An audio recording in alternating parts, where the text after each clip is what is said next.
Hai Sobat PC, jumpa lagi di Podcaster update dan terpercaya. Podcastnya Pusdiklat Bea dan Cukai, Beyond Boundaries.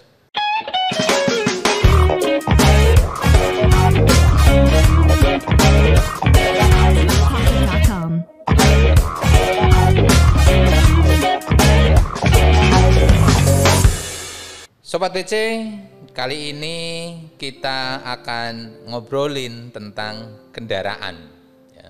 Lebih khususnya adalah kendaraan udara. Baru dengar kan? Nah, kita akan bahas dengan narasumber yang kece ya, yaitu Pak Soekarno. Mari kita sapa dulu narasumber kita yang kece. Halo Pak Soekarno, gimana kabar? Alhamdulillah Mas Sarono. Sehat nggih? Alhamdulillah sehat. Sehat. Terima kasih Pak Soekarno sudah berkenan meluangkan waktu kembali untuk ngobrol-ngobrol. Terima kasih Mas Sarono atas undangannya di forum ini ya. Dan mudah-mudahan kita bisa sharing ilmu pengetahuan. Siap. Izin Pak Soekarno, sesuai yang saya sampaikan di awal tadi, kita akan ngobrolin tentang kendaraan udara. Lebih khususnya adalah kendaraan udara tanpa awak. Sebagai pengantar bisa dijelaskan apa itu kendaraan udara tanpa awak dan mengapa perlu untuk diketahui gitu Pak Soekarno. Baik, ya terima kasih Mas Sarono. Kendaraan udara tanpa awak ini merupakan hal yang diatur di dalam bab 88 ya, di Harmoni Sistem tahun 2022. Memang ini ada penjelasan baru terkait dengan kendaraan udara tanpa awak. Secara umum kendaraan udara tanpa awak ini merupakan kendaraan udara yang dia tidak dikendalikan oleh pilot ya. Jadi tidak ada pilotnya tidak gitu punya Pak, pilotnya ya. Jadi tidak punya pilot sehingga disebut kendaraan tanpa awak. Nah, terkait dengan kendaraan tanpa awak ini memang ada dibedakan antara yang sifatnya utilitarian atau memiliki utility, kemampuan untuk melakukan fungsi tertentu, dengan yang hanya sekedar hiburan. Jadi mengapa kita perlu tahu itu? Karena memang banyak sekali di masyarakat kita juga ada satu mainan yang bisa terbang. Iya, ya kan? Betul. Banyak di pasaran. Itu pun ya banyak di pasaran, bisa ke sana kemari dan bisa dikendalikan dengan remote control.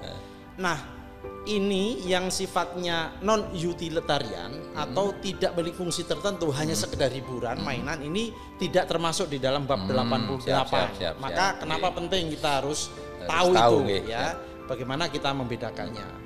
Itu kira-kira gambaran umum terkait dengan kendaraan udara tanpa awak. Siap. Nah, kemudian bagaimana cara kita untuk bisa mengidentifikasi itu ya, kendaraan udara tanpa awak ini? Pasti ada ciri-ciri tertentu gitu ya, Pak? Baik, terima kasih Mas Sarono.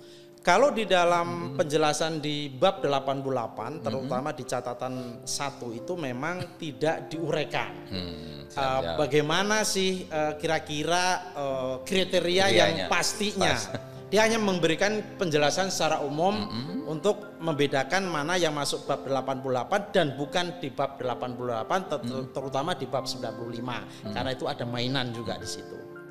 Nah, terkait dengan kriteria itu memang dijelaskan di Explanatory Notes to Harmony System tahun 2022 ya, yang masih hangat ya tentunya. Baru lah. Ya, masih baru karena baru satu tahun ya, persis nanti 1 April. Terkait dengan kriterianya memang salah satunya memang dia merupakan kendaraan untuk penerbangan jarak jauh. Ya. Kemudian ini bisa dikendalikan oleh orang dengan cara di remote dan seterusnya, atau juga tanpa dikendalikan atau autopilot namanya. Ya, jadi bisa disetting di awal dia bisa terbang ya. Dengan tujuan tertentu tentunya, fungsinya utilitariannya. Nah, yang kedua memang salah satunya adalah kalau untuk kendaraan udara, bagaimana supaya nanti tidak tabrakan, dia memiliki juga alat navigasi standar penerbangan. Ya, karena itu kan di udara ya, yang sifatnya juga jaraknya jauh. Ya, tentu ini akan berisiko. Oleh karena itu dilengkapi dengan navigasi standar penerbangan. Yang ketiga itu adalah dia memiliki rotor. Memang ini karena bisa terbang dia ada rotor atau ada baling-baling. Atau juga punya sayap. Kan begitu ya. Nah ini memang salah satu ciri-ciri yang ada di dalam kendaraan udara tanpa awak.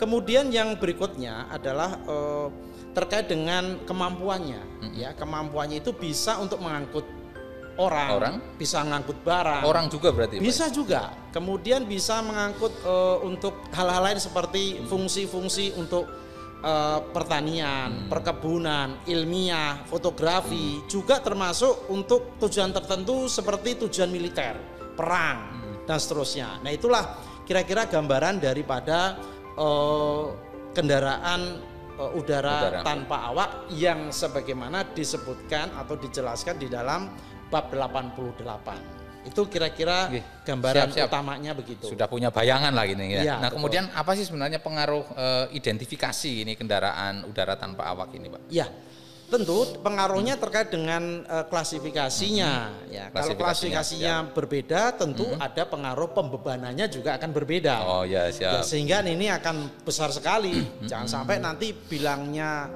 masuknya bab 88 ternyata dibilang bab 95 atau sebaliknya. Beda cerita ya, Pak. Bab 95 dibilang bab 88 atau sebaliknya. Padahal itu ada satu pembebanan yang terkait dengan bea masuk ya, itu sangat berbeda sekali. Oh, ke situ ngaruhnya, nggih. Siap. Ya. Terakhir Pak Soekarno ini. Siap. Ya. Untuk impor kendaraan udara tanpa awak ini, itu harus baru atau boleh bukan baru juga, Pak? Ya. Kalau impor secara umum itu memang harus baru. Oh, harus secara baru. umum ya, Secara di ketentuan umum, ya, secara umum itu ketentuannya di Kementerian Perdagangan. Tetapi untuk bukan baru pun diperbolehkan sepanjang memang instansi tertentu seperti Kementerian Perdagangan itu juga mengizinkan. Jadi kalau dia diizinkan ya boleh. Ada izinnya gitu. Ada izinnya. Tentu itu adalah persetujuan impor ya dari Kementerian Perdagangan. Kalau itu dikeluarkan ya boleh-boleh saja, nggak ada masalah. Custom tidak bisa melarang. Oh, oke, siap. Masih menyangkut ini sedikit banget, Pak. Ya. Yang boleh ngimpor ini sebenarnya lembaga atau boleh individu, Pak? Ya. Kalau terkait dengan importasi seperti ini tentu badan hukum. Badan hukum, ya, oke. Jadi importasi seperti ini memang harus badan hukum, Mas. Oke, siap. Ya. Baik, terima kasih Pak Soekarno. Obrolannya sudah komplit dari awal sampai dengan akhir, dari definisi sampai dengan siapa yang boleh ngimpor dan apa yang boleh diimpor, baru atau bukan baru juga. Oke. Terima kasih Pak Soekarno. Sampai Terima ketemu kasih, di Mas obrolan berikutnya. Semoga tidak bosan untuk hadir. Insya Allah Pak. saya siap untuk hadir di acara dan forum ini. Terima kasih Mas Herono. Siap, baik, terima kasih. Demikian Sobat BC, obrolan kita kali ini. Semoga bermanfaat buat Sobat BC semua. Sampai jumpa di podcaster berikutnya.